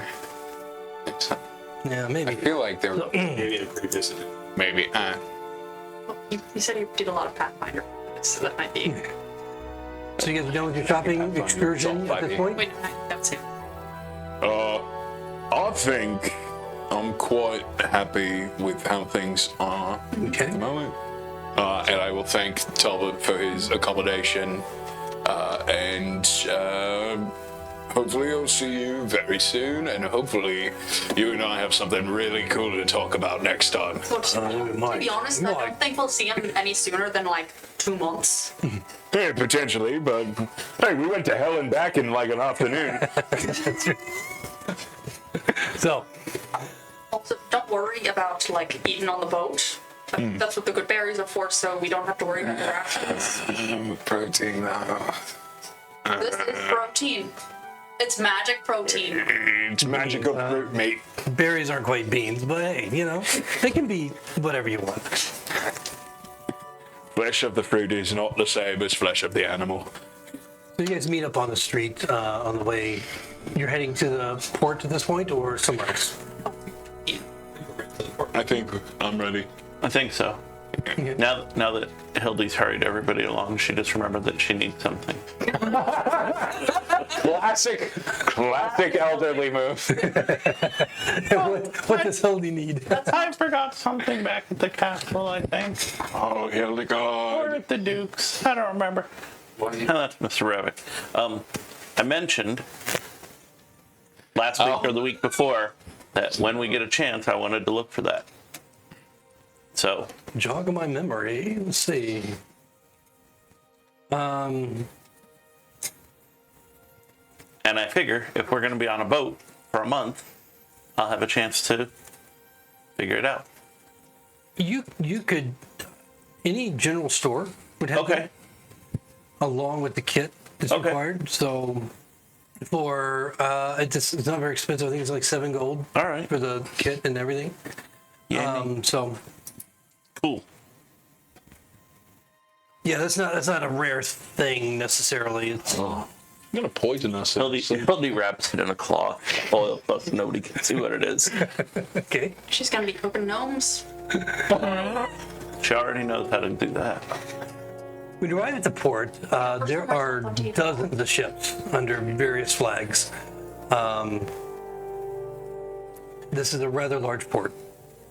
And it looks like the dozens of ships that you see, at least 3 times that many could dock here if they were all in, if all the docks were taken. What are you gonna do? Find someone that looks like they work here. Well, there's various sailors. It looks like they're loading, offloading cargo. There's vendors around. Where can I find the Queen of Pertessos? Are you asking a vendor, a sailor, or just anybody on the street? Some vendor. Okay, all right. Is it the queen or the dog? The queen, the Jacinia de Cresty. That's the captain. Yes, captain. that's a person that we can particularly ask for. You find a fruit vendor, the closest one, and you're asking. Should sound. Do you know where I can find the Queen of Hertessos? It's a ship. Well, I imagine you'll find him somewhere here at the dock.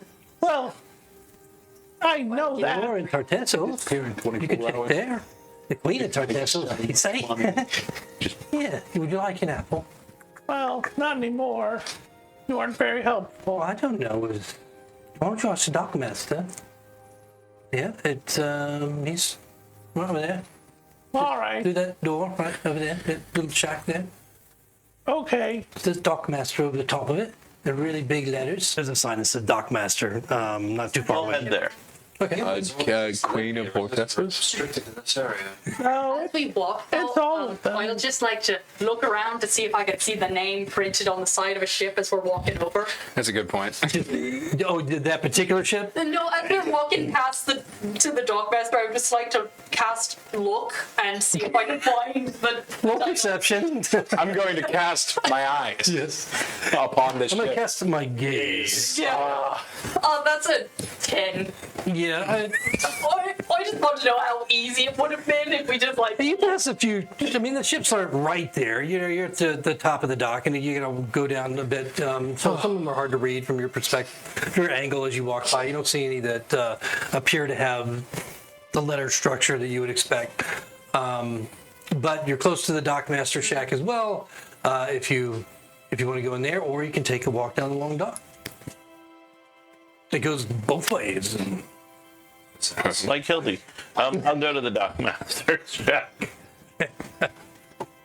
I'm sure Dakir would love to take a long walk on the short pier. There you go. You made the joke, but I would have made it otherwise.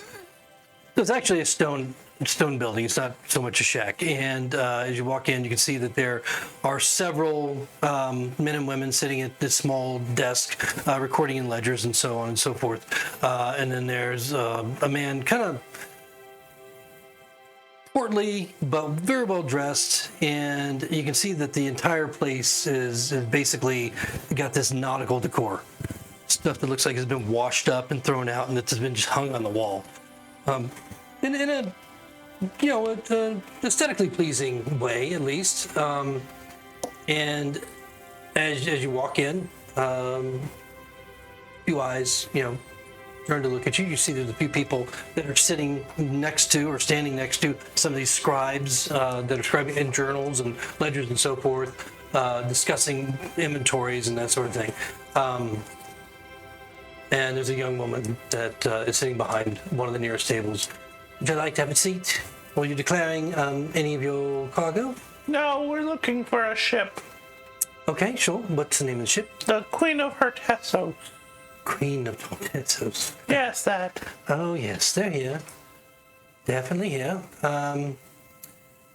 Will you be embarking on the ship? Will you be taking cargo to it? Taking possession We're of going on a cargo? ride. The passengers. Yes. Oh, lucky you. All right. Anyway, just take a right out of here when you go, and about halfway down, you'll see number 45. Take a left, obviously, and walk down a bit, and you'll see before too long, very obviously, the only ship there is the Queen of Tartessos. All right. Thank you. Good luck. Is there anything you can tell us about Captain Descendant? Yeah, I was about to ask. She's a lovely lady. Insight. Me too. Oh, never mind. Which will bring it to. Doesn't matter. Nat 20. You get the distinct impression that there's a combination of fear, respect, fear, and definitely elusiveness, as she clearly doesn't want to be overheard saying anything derogatory. Yeah, fear and respect for the most part. I kind of just lock eyes with her and give a slow nod. Let's be on the tip of our hooks. She just nods with you. Owl's gonna take out 2 gold pieces, put on the counter. Thank you. Okay. Pulls it away. And he's just gonna stare at him for a moment. Her. Sorry. I get to the ball. My apologies. Sorry, you said portly man or something. No, that was the guy that. Right, and my brain is like Yeah. still connecting those, or is connecting this person to Yeah, that. he was the one that was kind of walking around and keeping an eye on everybody. Yeah, this young woman is Yeah. a bit creepy. A bit creepy. Thank you for the coin, though. I don't mean to be creepy. I apologize. I'm not very good at social graces. I was attempting to bribe you to tell us more information. Oh, he says that. why did you say so? What would like to know? Is there anything in particular about her that we need to watch out for? Any embarrassing stories or dangerous rumors? Yes, absolutely. Yes, there are many. What's your favorite one? My favorite one is when people that take passage on her ship ask too many questions, and then they get out to sea and she throws them overboard. That's my favorite one. I don't know if it's true or not, but that's the 2 gold piece version. Gods, I think she might throw one of us overseas. Don't tell the kid. I'm not here. Yes. Don't tell the kid. I mean, thank you, young lady. You're welcome. Billy's gonna leave and start walking. Yeah. Don't worry, Dakir. If you fall overboard, I'll pull you back on. I know I can remember that still. Damn, that was 2 gold coins. Shit. If you want, we could tie more barrels to you. I don't think that worked well last time. I'd rather just not think about it. I'm gonna stay indoors. I'm still. Oh, it's a bigger ship. We could tie you to the mast. No, that wouldn't work. Stay in my Like, cabin he's until too it's long. over. Aye. He's too long. We can put you up in the crow's nest. That makes you feel better. Oh, look, the boat. Oh. As you get down to where this Pier 45, as you get down there and you see probably about 4 ships could dock along this pier, there's only one there, and you see clearly that it says Queen of Tortesos. But even as you get close, you can see that there are many sailors, crew members, moving around on the deck, probably 5 or 6, all of them female.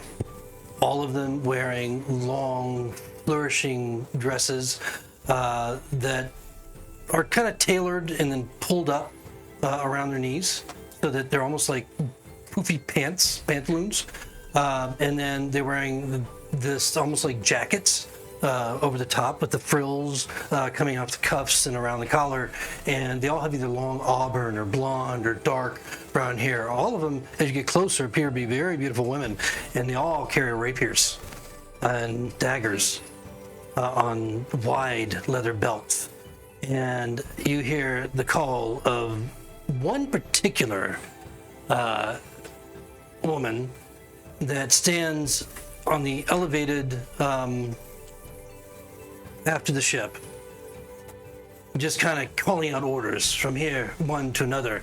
And the woman, as beautiful as she is, as elegantly and snappily dressed as she is, has the tongue of a sailor, as she refers to the women that are working the rigging and preparing the ship to disembark at some point. Not really communicating in a very pleasant fashion. Come on, you hoes, get over here, pick up the rope, bring it on, get on. We have still barrels that need to be brought on deck. What's going on? Bring them up, get them tied down. You know when these idiots are going to be showing up from Dorbin, the arena fool who has paid me to waste my time at this fucking dock all day. We should be well on our way on the seas now. She just is going off. I'm gonna break As you guys are growing. a rupture with a crisp bite of an apple. Well, you guys are still like Oh, okay. 30, 40 feet away from the ship at this point when you're hearing her just yelling at the top of her, just venting at the top of her. Yeah, she's like venting at the top of her lungs to any that would hear. We're the fucking idiots. It's about time. I like her. She's feisty. And she just motions you, come aboard, bring your horse. And talk. This is gonna be fun. Just get it out of your system. All right, ladies, look who we've got on board. A VIP. You all know you're sleeping on deck, no pooping on the deck. All right, hang it over the side like every other humanoid here. All right. Oh shit. Don't worry, he'll swab it. We can hang you over the side. Whatever works for you. Sometimes we need the ballast.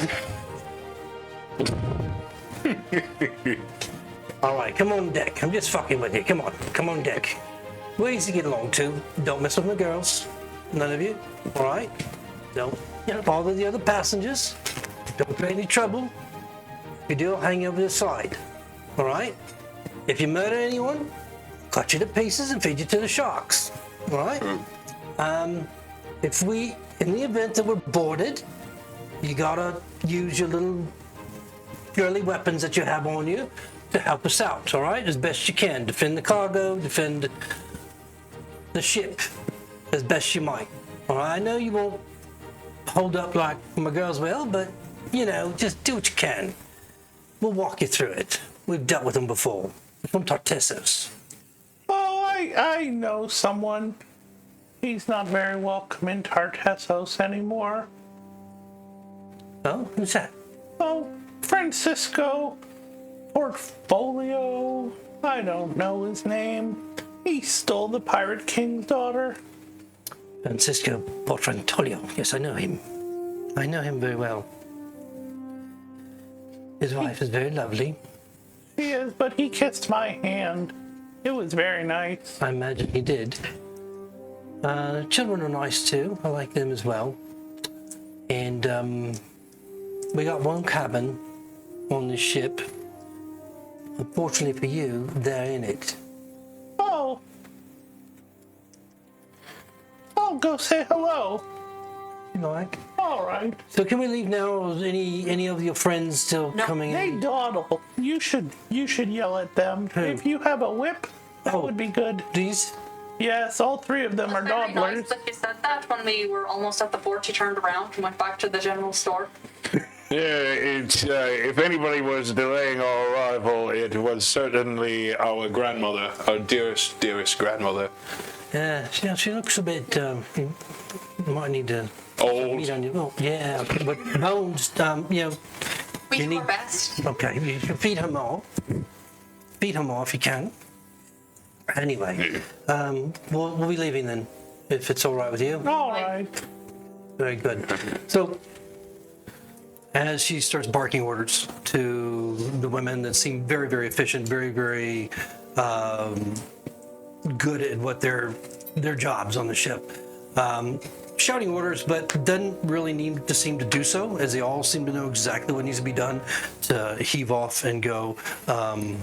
Waiting to get a little bit out into the water before lifting the sails. And I've got a ship for you. Hooray. It's not the largest ship, certainly by any means, but it is seaworthy. fishing boat? At least it seems Oh, so. we're getting a schooner. Do we get to see this? You do. And it's got a mounted ballista on the front. Oh my god! Large cabin, compliments of Hildy. Look, the crow's nest. That's where Takiro goes. And she stands up here with a couple. That is a. Oh. Yeah. And there we are. If there were 6 of them, then if they were interested in good berries, I could provide good berries. Okay. That is a full-on angel. That's really well crafted. So as the ship starts to pull away, you notice that among them all, one of the sailors he has long hair, is a man, and he's probably in his 50s. The long blondish hair has a few gray streaks through it. Looks like he dyes it. He's wearing regular, pants and jacket and still the ruffled shirt underneath. And he seems to be perhaps the navigator in terms of the way that he's acting in the spyglass and how he's just kind of looking at checking the weather and the conversation that he's having, the keywords that he's using that, with the captain to indicate that he is discussing with her the course that they'll be traveling. He doesn't seem to pay you guys any attention, but you notice that there's some movement in his poopy shirt for a moment, and then out of this his tunic climbs a tiny little monkey, just poking sitting on his shoulder, moving along his back to the other side, down his leg, just almost like mimicking or pantomiming some of the movements that this particular fellow's making. He's got himself a tiny little wooden spyglass. Obviously, he couldn't see through it, but kind of puts it up to his eye once in a while as his master does so. And nobody seems to be paying much attention to it, as obviously they're all used to it. But a very unusual sight to see them working together in this fashion.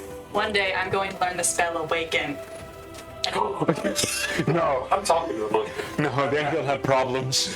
He's perfect the way he is. We are not allowed to let this NPC die. Well, the NPC. No, the monkey's an NPC. Your figure's up on the ship wherever you like. Down below, just watch, looking at the monkey. We're looking at the monkey. The one that goes below deck as possible. I'll be in the back. Well, Up here? yeah. Oh. With the captain. She didn't mind you coming up. I'm just staring at the monkey. So they get underway. From down below, I mean, you can see that just below there's this metal grate. And you see there's a lot of cargo in the cargo hold below, and then you can hear the sound of excited children inside, and then the cabin. And as the door bursts open, you can see a dark hallway that goes down into toward the back of the ship underneath the where the drive mechanism is of the for the ship. What looks like there's probably 2 or 3 cabins in that hallway, and the children come bursting out. 2 of them are boys, and then the third one's a girl. The girl is small. She's probably 5 or 6 years old. The boys look like they're within a year of each other, and they look like to be perhaps young teenagers, maybe 15 and 14, something of that nature. Dark skin, dark hair, like tan skin, dark hair, pulled back, very long, but pulled back tight, and they're wearing very, very fine silken clothing. They're not armed except for a dagger, and the 2 boys, the young girl is wearing a pretty little emerald dress, and it's very frilly, and it's got lots of ruffles around the bottom of it, and she's got these sensible shoes that she can run around in, but they look as if they're brand new and hardly scuffed, and soon to be very scuffed as they go trouncing onto the deck. Oddly enough, the women just kind of work around, the women sailors work around them, and there's not a peep from the captain herself as they kind of go weaving in and out of all the other sailors here and there. What are you guys doing? Oh, only a month or so. Looks like standard child behavior. Sounds about right. Yeah. I'm going below deck. There's no below deck for you to go to. The storage room? The cargo, They can't go on the cargo? not unless you pulled up the grate and jumped down in there. She told you were going to be on the deck. I know, I don't want to. Yeah. So I mean, there are places to go. You get the aft, the fore and the aft, that you can move around on. You have the all the sailors are basically busy just preparing the ship for the voyage. No itinerary has been given at this point, and it seems like the navigator and the captain are just kind of focusing on just getting out of the port and into into the Lao itself in a southerly direction. And as you're kind of just getting acclimated to the role of the ship on the sea, it's a little bit choppy right now. We'll roll constitutions later. The door opens again to where that leads to the cabins, and you see a dark-haired man, kind of short, dark hair, not like the younger ones. Again, that olive tan skin. He's not muscular, but he's lean, and he looks like he's well built. And again, wearing the finery of the tunic and the silken tunics and the fine boots, leather boots, and look like they're polished to, perfection. And as he walks out, casting his eyes around, immediately they land on Hildy. Yeah, it looks like my birthday, friend, as we meet again. I must have followed you, Francisco. I know you could not resist my beauty too much. That you could be alone away for that long. I'm used to this. It's like ducks following another duck. I think you might have mentioned something about ducks when we met last time. I think one of your friends were also covered in urine. He was covered in demon slobber. Oh, yes, that's what it is, yes. I've forgotten. But, as you can see, I have not changed at all. I am still the beautiful man that I was when you first met me. Oh, Kiva! I holler down. Let me introduce you to the most beautiful man in the world. I go up to Hildy. No, he's down there with Oh, you. he's down here with me. Oh, yeah, Yeah, he's just like looking up. You can see, Hildy. I was not paying attention to him at all. I was like blocking it out. It's like when, it's Okay. like when he alright. flirts with the Kier. I don't know. I try not to notice. He looks over at Dakir and just kind of nods. Oh, very unusual creature you are. I've seen something like you before. As I've been to the Isles and got these many times. Have you been to Tartessos? Something doesn't flirt. When have we met? She thinks you I don't recall you. You must not have been very important. It's not as important. But is it Lyons Gate, or maybe it was Tartessos? Well, I've met many centaur, but your face does not stick out for any reason whatsoever. It's okay. Well, it's the plainness of you, but it is fine. I understand. It's a curse that you must bear, I imagine, similar to my own. It's so shit. As long as you don't grab the jack. But this red-haired beauty, is she with you? She must be a druid, I would imagine, by the naturalness of yourself. That means hairy armpit. I have, There's a lot you can do with that. Don't be ashamed. I got some training with the druids, yeah. I was talking about the armpits, but that is fine. I mean, Don't stutter. I understand that you're a bit intimidated by my appearance. As I am probably the most beautiful man. No, I am most certainly the most beautiful man that you have ever seen. Do not deny it. I know it's hard. I'm very happily married, and I It's not about politely it. request you stop talking to me in that tone. That is the only tone that I have. You will learn I have that it's okay to shed yourself upon me. Oh, you. I don't mind. It happens most frequently. But be Hey guys, did you see the monkey over there? I'm sorry, am I interrupting something? What are you? I'm Howell. You're a howl. Yes. I see. You're a very big man. You are, My wife would be quite impressed with your physique. Not in that way. Once you go Francisco Portfolio, you don't go back. once you go where? Anywhere, just me. Francisco baby tomorrow? Why would you even think that? Well, I don't know. I think you don't even know what you're saying. I don't even think you know what you're saying. I have a feeling that this one has some derangement in his head. I think Sorry, this I one's must be talking to delusional. my red-headed friend. This is a very long voyage, and my cot has room for 2. My cot has room for 3. I want to practice. I just got these claws. Want to help me practice with them? Hey, reading the room right now, looking around, looking around at the crew, chop up the our captain, Eva, Francisco. It's gonna be a long month. The captain is smiling, just watching this whole thing goes on. You see this big smile on her face, like, this is gonna be fun. And that's where we're gonna end it.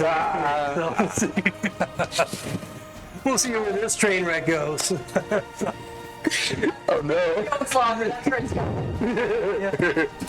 Thank you all very much. Have a great week. We'll see you next time. Ta-ta. Maybe I'll die next week. Maybe.